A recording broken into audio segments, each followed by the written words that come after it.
You told God you'd never go back to that sin, and then you went back again. Maybe for you it's lust. Maybe it's anger. Maybe it's lying, or something nobody else knows about. Whatever it is, you already know. And every time it happens, you feel it. You drop to your knees and say, God, this is the last time.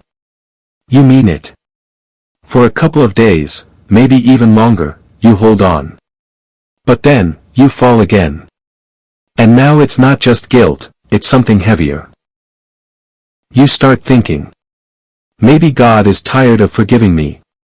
If that thought has ever crossed your mind, listen carefully, because you need to know the truth about what God actually thinks of you in this moment.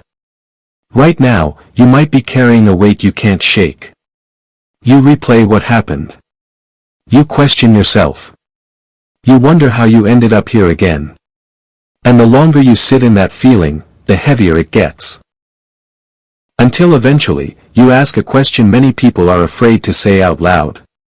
Am I even real in my faith? And that's exactly where the most dangerous lie shows up. If you keep failing, God has given up on you. But that's not the truth. Scripture makes it clear, those who belong to God still fall, and still rise again. Notice that. It doesn't say only the lost fall. It says even the ones who are trying, stumble. Let that sink in. Falling into sin doesn't mean you're fake. It doesn't mean you've been abandoned.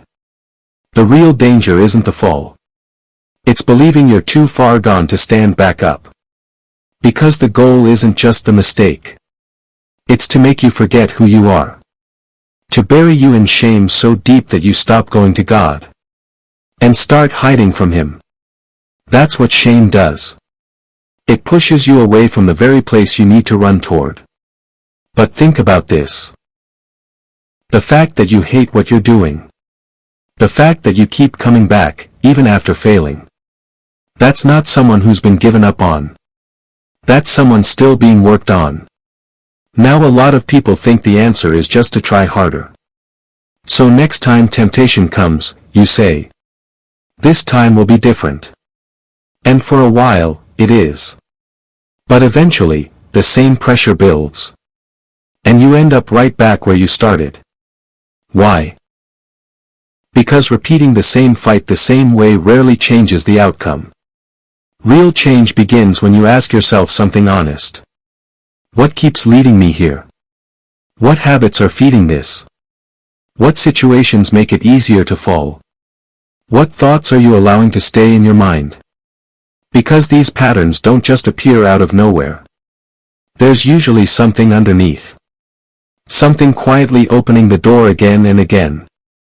And until that changes, the cycle continues. But hear this clearly. Even when you stumble, you are not being cast aside. You're not being measured with a scorecard waiting for you to fail. You are being held, even in the middle of it. So don't let shame drive you away. Let it push you back, to honesty, to change, to God. Your story isn't over. It may feel like you've failed too many times. But this isn't the end of your story. There are people before you who fell hard. And still weren't discarded. So if you're tired of the cycle, if you're worn out from the fight, don't stay down. Get back up. Not because you've never failed, but because you're not finished yet.